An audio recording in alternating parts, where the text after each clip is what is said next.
Hello everyone, hello students.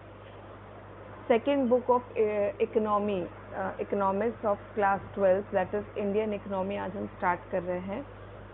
Micro economics के कुछ chapters हमने किए हैं, उसके आगे के वीडियोस भी आएंगे, तो उसके लिए प्लीज़ बने रहिएगा हमारे साथ. तो ये जो इंडियन इकोनॉमी है, इसका पहला चैप्टर से हम स्टार्टिंग करेंगे. पहला चैप्टर है हमारा Indian economy on the eve of independence, है ना. तो इसमें जो पहली चीज़ आ रही है वो देखेंगे इंट्रोडक्शन में. क्या है कि जो मेन ऑब्जेक्टिव है आपकी इंडियन इकोनॉमी का, वो क्या है कि आपको हमें फेमिलियर करना है किस बारे में, कि इंडियन इकोनॉमी का फीचर क्या है और इसके डेवलपमेंट का प्रोसेस किस तरह का होना चाहिए. जब आप इस इंडियन इकोनॉमी के बारे में पढ़ेंगे तो आपको ये सारी चीज़ें समझ में आएगी. ये पहले जानना ज़रूरी है कि इंडिया की जो इकोनॉमी है prior to the country's independence, वो कैसी थी, है ना. इससे आपको एक आइडिया बनेगा वेरियस कंसिडरेशन जो कि इंडिया की पोस्ट इंडिपेंडेंस डेवलपमेंट स्ट्रैटेजी से रिलेटेड होगा. आपको ये समझ में आएगा कि जो पोस्ट इंडिपेंडेंस डेवलपमेंट स्ट्रैटेजीज थी वो इस तरह की क्यों बनाई गई हैं. ठीक है. दूसरी चीज़ यहाँ पर जो इम्पोर्टेंट है वो ये है कि ब्रिटिश एम्पायर का फाउंडेशन कब हुआ. तो British empire in India was led by the battle of Plassey in 1747. तो इस लड़ाई के बाद में ब्रिटिश एम्पायर एस्टैब्लिश हो गया इंडिया में पूरी तरह से. और बेसिक पर्पस जो ब्रिटिश रूल का था वो क्या था कि इनको इंडियन इकोनॉमी को as a feeder economy use करना था. As a feeder economy use करने का मतलब क्या, कि वो इंडिया के रिसोर्सेज को यूज़ करना चाहते थे अपनी कंट्री, अपने ब्रिटेन की ग्रोथ को बढ़ाने के लिए, ठीक है ना, उसमें डेवलपमेंट करने के लिए. तो ये इस तरह की इकोनॉमी फीडर इकोनॉमी कहलाती है. ओके. फिर इसके बाद में इंडिया को इन्होंने करीब 200 साल एक्सप्लॉइट किया. इसका फिजिकल और ह्यूमन रिसोर्स को 200 साल तक एक्सप्लॉइट किया ताकि वो अपनी कंट्री में डेवलपमेंट कर पाएँ. और फाइनली हमको 200 साल बाद 15 अगस्त 1947 को इंडिपेंडेंस मिली from the Britishers. Low level of economic development under the colonial rule. तो पहले तो हम ये देखते हैं कि कॉलोनियल रूल के पहले हमारी इकोनॉमिक कंडीशन क्या थी. तो कॉलोनियल रूल के पहले अगर आप देखेंगे तो इसमें 3 पॉइंट्स दिए गए हैं. पहला क्या है, प्रॉस्पेरस इकोनॉमी. तो प्रॉस्पेरस इकोनॉमी का मतलब क्या है. प्रॉस्पेरस इकोनॉमी का मतलब ये कि इंडिया की जो इकोनॉमी थी वो इंडिपेंडेंट थी, हम लोग किसी के ऊपर निर्भर नहीं थे. दूसरा, हम सेल्फ रिलायंट थे, सेल्फ सफिशिएंट थे, और अच्छी धन संपत्ति इंडिया में काफ़ी थी. ठीक है. उसी से अट्रैक्ट होकर ये लोग वैसे भी आए थे यहाँ पर. फिर इसके अलावा एग्रेरियन इकोनॉमी. हमारा 2/3 population of the country was क्या नाम से डिपेंड ऑन द एग्रीकल्चर. मतलब वो एंगेज थे, वो ज़्यादातर लोग एग्रीकल्चर ही करते थे. Agriculture was the main source of livelihood for most people, है ना. And well known handicraft industries भी थी यहाँ पर. वेल नोन हैंडीक्राफ्ट इंडस्ट्रीज कैसे, क्योंकि इंडिया हैंडीक्राफ्ट के लिए बहुत ज़्यादा जाना जाता था. In the field of cotton, silk, textiles, metals, stones.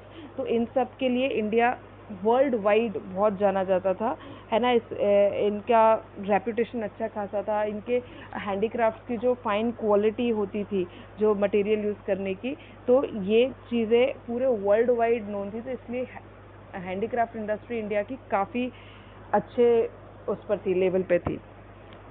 लेकिन ब्रिटिश पीरियड के दौरान पे क्या हुआ, ड्यूरिंग द ब्रिटिश रूल जो इकोनॉमिक पॉलिसीज़ परस्यू करी कॉलोनियल गवर्नमेंट ने, वो ज़्यादातर अपने खुद के इकोनॉमिक इंटरेस्ट को प्रोटेक्ट और डेवलप करने के लिए थी, है ना. वो उनको इंडियन इकोनॉमी से इतना कोई लेना देना नहीं था. तो इनकी 2-fold स्ट्रैटेजी थी. 2-fold स्ट्रैटेजी के बारे में हम आगे पढ़ेंगे. तो 2-fold स्ट्रैटेजी थी जिसकी वजह से हमारी कंट्री ना सिर्फ रॉ मटेरियल की सप्लायर बन के रह गई थी, है ना. हम सिर्फ कंज्यूमर बन के रह गए थे उनके लाए हुए प्रोडक्ट्स के. क्योंकि इन्होंने जो हमारी इकोनॉमी की हालत करी थी ना, तो हैंडीक्राफ्ट इंडस्ट्री एकदम ख़त्म हो गई, एग्रीकल्चर एकदम बिल्कुल पुअर कंडीशन में आ गया. तो हमारे पास दूसरा कोई ऑप्शन बचता नहीं था, है ना. हमें अपना रॉ मटेरियल इन्हीं को देना है अगर आपको पैसे चाहिए तो, ठीक है. तो हम सिर्फ सप्लायर बने रह गए थे रॉ मटेरियल के, और consumer of the finished industrial product from Britain, सिर्फ इतना ही था.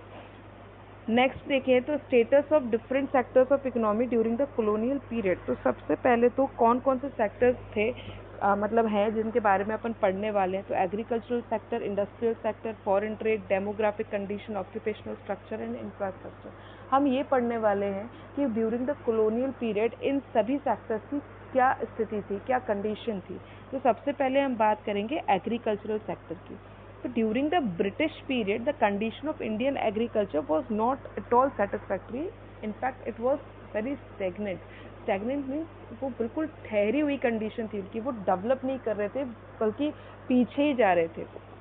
ठीक है, India's economy was overwhelmingly rural and agricultural in character. मतलब रूरल मतलब बहुत ज़्यादा गरीब और एग्रीकल्चरल इन कैरेक्टर थी ड्यूरिंग द ब्रिटिश पीरियड, है ना। ऑलमोस्ट 85% ऑफ द पॉपुलेशन जो है विलेजेस में रह रही थी और उनका जो कमाने का जरिया था वो डायरेक्टली और इनडायरेक्टली एग्रीकल्चर ही था।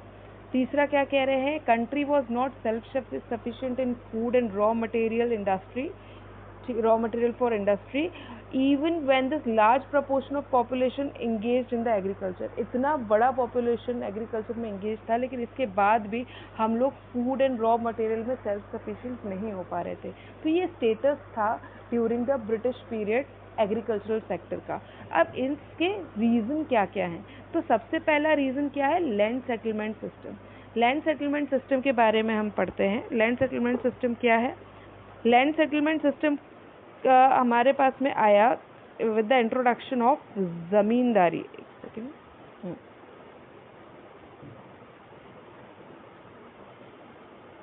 जमींदारी प्रथा या फिर जमींदारी सिस्टम, ये कॉलोनियल गवर्नमेंट ने स्टार्ट किया था।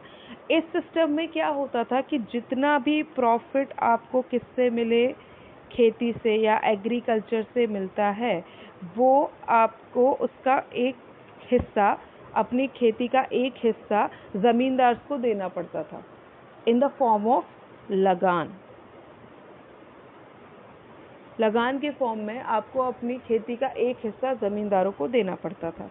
ओके, चले तो मेन इंटरेस्ट ऑफ ज़मींदार सिर्फ ये था कि वो लगान कलेक्ट कर ले। उनको इससे कोई मतलब नहीं था कि किसानों की हालत क्या है, वो किस परेशानी में खेती कर रहे हैं या फिर किस तरह से उनकी खेती हो पा रही है, उनकी आर्थिक स्थिति क्या है, इससे उन्हें कोई लेना देना नहीं था।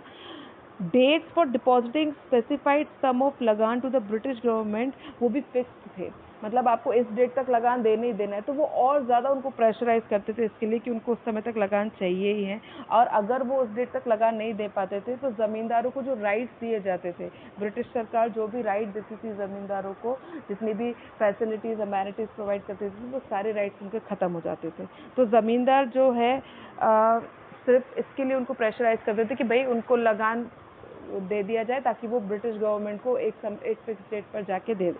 ठीक है, ज़मींदार और कॉलोनियल गवर्नमेंट ने किसानों की सुरक्षा के लिए, उनको डेवलप करने के लिए, उनकी खेती में क्या नाम से ग्रोथ या प्रोडक्शन बढ़ाने के लिए कुछ भी नहीं किया। चले, तो ज़मींदारी सिस्टम को हम परमानेंट सेटलमेंट सिस्टम भी कहते हैं, जो कि लॉर्ड कॉर्नवालिस ने 1793 में इंट्रोड्यूस किया था। इसका बेसिक एम क्या था कि उन्हें कॉलोनियल गवर्नमेंट का रेवेन्यू इंक्रीज करना था। आप जब लगान लेंगे तो आपका रेवेन्यू इंक्रीज होगा। तो इस सिस्टम में ज़मींदार को ज़मीन का मालिक घोषित किया जाता था, है ना। They were recognized as the owners of the land, और उनको कुछ राइट्स दिए जाते थे, जिन राइट्स में से उन राइट में एक राइट ये भी था कि लगान आप कलेक्ट करेंगे, ज़मींदार जो है लगान कलेक्ट करेंगे फ्रॉम द फार्मर्स। तो ज़मींदार का ये फंक्शन था कि वो एक इंटरमीडियरी की तरह काम करते थे between the Britishers and the cultivators. Okay, चलें, ये जो सिस्टम था ये बेस्ड था ऑन एक्सप्लॉयटेशन, क्योंकि ज़मींदार वर अलाउड टू एक्सट्रैक्ट जितना वो रेंट निकाल सके किसानों से। ठीक है, तो ज़मींदार जो है क्या नाम से एक तरह से बहुत ज़्यादा लगान लगाया करते थे, मतलब बिना सिर पैर का कुछ भी लगान लगा रहे हैं। ठीक है, और जो उनके रेट्स ऑफ लगान थे वो बहुत हाई थे, और फार्मर्स के पास फिर अपने सेल्फ कंजम्पशन के लिए कुछ बचता ही नहीं था उसके बाद में।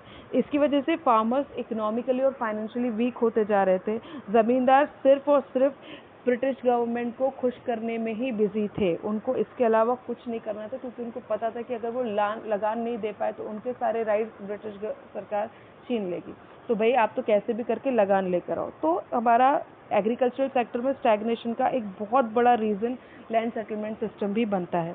चले, दूसरी चीज़ जो यहाँ पर आ रही है वो क्या है, कमर्शलाइजेशन ऑफ एग्रीकल्चर। मतलब हमने क्या किया है, कंजम्पशन क्रॉप को कैश क्रॉप में कन्वर्ट करने का काम।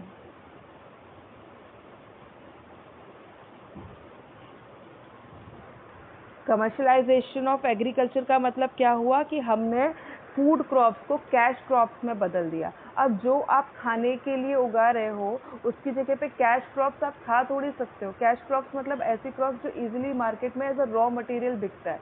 अब जैसे कॉटन हुआ, कॉटन आप खा नहीं सकते हैं कॉटन को, तो कॉटन जैसा उगेगा वो वैसा बिक जाएगा। इंडिगो है, नील है ना, तो ये सारी चीज़ें ऐसी की ऐसी बिक जाएगी। ये आप सेल्फ कंजम्पशन के लिए थोड़ी ना यूज़ करते हो, ईटिंग के लिए थोड़ी ना यूज़ करते हो।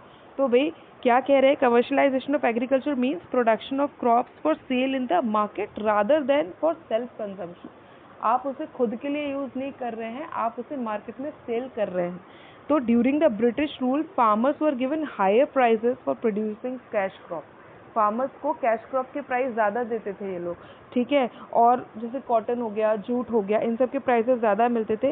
लेकिन इससे भी इकोनॉमिक कंडीशन किसानों की अच्छी नहीं हुई, क्योंकि वो फूड क्रॉप्स की जगह पे कैश क्रॉप उगा रहे थे, जिसकी वजह से जो उनको अल्टीमेटली यूज़ कौन कर रहा था, ब्रिटिश इंडस्ट्रीज ही कर रही थी।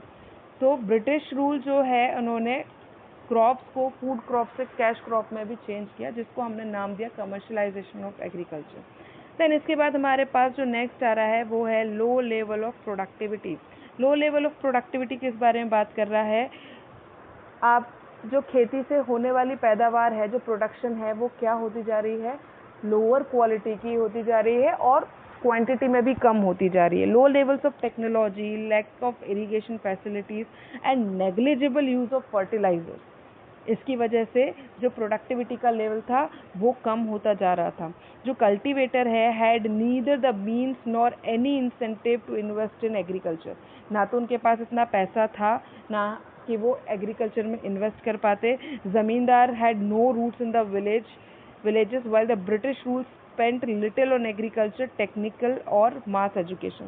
ज़मींदार तो कुछ भी नहीं कर रहे थे विलेजेस के लिए। थोड़ा बहुत ब्रिटिशर्स अगर खर्च कर दे एग्रीकल्चर पे, टेक्निकल और मास एजुकेशन के लिए, तो वो भी वो अपने फ़ायदे के लिए करते थे। इसकी वजह से क्या नाम से आपको मॉडर्न टेक्नोलॉजी यूज़ करने में दिक्कत हो रही थी और परपिचुअली ये लो प्रोडक्टिविटी की तरफ में लीड कर रहा था। So that is what low level of productivity in agricultural sector। and the fourth one is scarcity of investment। तो scarcity of investment का मतलब क्या है कि पैसा है ही नहीं तो आप कहाँ से इन्वेस्टमेंट करोगे। scarcity का मतलब हमने 11th में भी पढ़ा है, पूरा टॉपिक है उसके ऊपर, दैट इज किसी चीज़ की कमी होना, ठीक है। तो scarcity of investment क्या कह रहा है कि scarcity of investment हम फेस कर रहे थे किस चीज़ में, जो फ्लड कंट्रोल वगैरह के ऑप्शंस थे, ड्रेनेज के ऑप्शंस वगैरह होते हैं, टेरेसिंग के होते हैं, तो ये सारी चीज़ें हम नहीं कर पा रहे थे क्योंकि इनमें पैसा लगता है और वो इन्वेस्टमेंट करने के लिए हमारे पास कोई रिसोर्सेज है नहीं। ऑल्दो कुछ फार्मर्स ने अपना क्रॉपिंग पैटर्न चेंज किया फूड क्रॉप से कमर्शियल क्रॉप्स की तरफ। A large section of tenants, small farmers and share croppers neither had resources और टेक्नोलॉजी, जिससे वो एग्रीकल्चर में और ज़्यादा इन्वेस्ट करता है। कैश क्रॉप में उन्होंने कन्वर्ट किया भी तो उससे भी कुछ उनको बहुत ज़्यादा फ़ायदा नहीं हुआ, क्योंकि ब्रिटिश सरकार ने ये सब ऐसे तो ज़्यादा दामों पे लेती थी, लेकिन आपके पास सेल्फ कंजम्पशन के लिए फिर कुछ बचता नहीं है, क्योंकि वो लोग जो चीज़ें बेच रहे हैं, अब हम मान लेते हैं कि हमने कैश क्रॉप बेची और अपने लिए हमने खाना ले लिया, तो वो तो वहाँ पे वो और महंगे दाम पर बेच रहे हैं, तो पैसा आपके पास बचते ही नहीं है, ठीक है ना। तो दैट इज़ व्हाट कि स्टैग्नेशन के क्या रीजंस थे एग्रीकल्चरल सेक्टर में। तो इसमें हमने 4 रीज़न पढ़े। लैंड सेटलमेंट सिस्टम जिसमें ज़मींदारी प्रथा आ रही है, दूसरा एग्रीकल्चर का कमर्शलाइजेशन जहाँ पर हमने फूड क्रॉप्स को कैश क्रॉप में कन्वर्ट कर लिया। लो लेवल ऑफ प्रोडक्टिविटी, लोगों के पास में साधन नहीं है कि वो इरिगेशन कैसे करेंगे, टेक्नोलॉजी कैसे लेकर आएंगे, और इसके अलावा कमर्शलाइजेशन की वजह से भी प्रोडक्टिविटी कम होती जा रही थी। और स्केर्सिटी ऑफ इन्वेस्टमेंट, लोगों के पास में पैसा नहीं है तो वो अपनी खेती में और पैसा लगाने लायक ही नहीं बचे थे, तो इन्वेस्टमेंट की भी स्केर्सिटी थी। दैट इज़ वाई कि एग्रीकल्चरल सेक्टर में स्टैग्नेशन था। ओके, तो आज यहीं तक चलते हैं, अगला हम इंडस्ट्रियल सेक्टर के बारे में पढ़ेंगे, so please stay tuned for that. Thank you.